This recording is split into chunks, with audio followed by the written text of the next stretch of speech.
फरमाते हैं कि बच्चे थे घर में 6-7, गुर्बत थी, काम मिलता कोई नहीं था। और मैं काम चोर नहीं था, काम ढूंढता था, पर अल्लाह की कुदरत के काम नहीं मिलता था। फरमाते हैं कि मैंने एक दिन अपनी अहलिया से कहा कि आज मैं फिर जाता हूँ काम ढूंढने। तो मेरी बीवी बड़ी फर्मा बरदार थी, पर उस दिन ना गुर्बत के हाथों तंग आके कहने लगी आज ना कुछ लेके आया तो मैं बच्चे लेके चली जाऊंगी। शेख फरमाते हैं कि मैं बड़ा परेशान घर से निकला, पर मैंने सुबह से लेके जोर तक काम ढूंढा, काम मिला कोई नहीं। तो मेरे दिल में ख्याल आया चलो काम नहीं मिलता तो अल्लाह अल्लाह तो करे ना, चलो बंदों की मजदूरी नहीं मिलती तो रब करीम की इबादत ही करते हैं। फरमाते हैं कि मैंने ना फुरात के पानी से वुजू किया, नहर के, शदीद धूप थी, साथ रेत थी और रेत तप रही थी। मैंने अपना रुमाल वहीं मुसल्ला के तौर पर बिछा लिया और फरमाते हैं कि जोर से लेकर असर तक नमाज पढ़ी, धूप भी पूरे जोर पे, पर मेरे सजदे का ज़ौक़ भी पूरे जोर पे। फरमाते हैं सूरज भी चमक रहा है और रब की इबादत का ज़ौक़ भी पूरे जोर पे।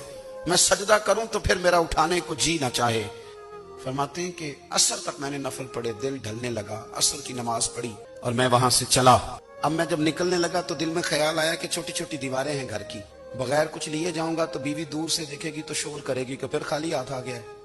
कहते मैंने अपने उसी रुमाल में जिसमें मैंने नमाज पढ़ी थी ना, रुमाल में की आखिर पंजाबी साफा कहते हैं, उसी में ना मैंने कुछ रेत भर ली कि वो दूर से देखेगी तो समझेगी कुछ लेके आया है, चलो जाके उसे बता दूंगा कि आज फिर मजदूरी नहीं मिली। कहते हैं वो रेत लेकर जब मैं घर में गया तो पहले बीवी दरवाजे पे खड़ी होती थी, पूछती थी खाली हाथ आ गए हो, आज मैंने देखा तो है ही कोई नहीं। फरमाते हैं मैं अंदर दाखिल हुआ, सलाम लिए, कोने में मैंने वो रुमाल रख दिया और मैंने आवाज दी कि भली मानस कहाँ हो। तो वो कहने लगी आप मुंह हाथ धो ले, मैं रोटी लेके आई। मैंने कहा रोटी कहाँ से आ गई, यहाँ तो कई दिनों के फाके, तो कई दिनों की गुर्बत है, यहाँ तो इस घर में तो फकीरी है। फरमाते हैं कि वो रोटी लेके आई और उस वक्त की जो मौजूदा नेमतें थी, समझ ले सलाद अचार हर चीज साथ लाई। मैंने कहा कि बच्चे कहाँ गए, कहने लगी वो खाना खा के खेलने गए, आप खाना खा लें आ जाते। खाना उसने चुन दिया।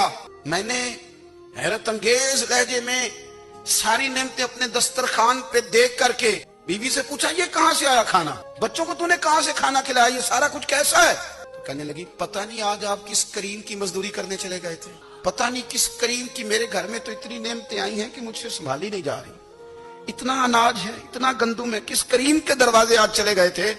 ये कहते कहते वो उठी और उठ करके कहने लगी पहले ही बड़ा कुछ आया था, अब क्या ले आए। और जा करके ना उसने वो रेत वाला रुमाल खोला, कहने लगे मैं तो लेके आया था रेत, तो मेरे रब ने उसे भी सोने और हीरे बना दिया था।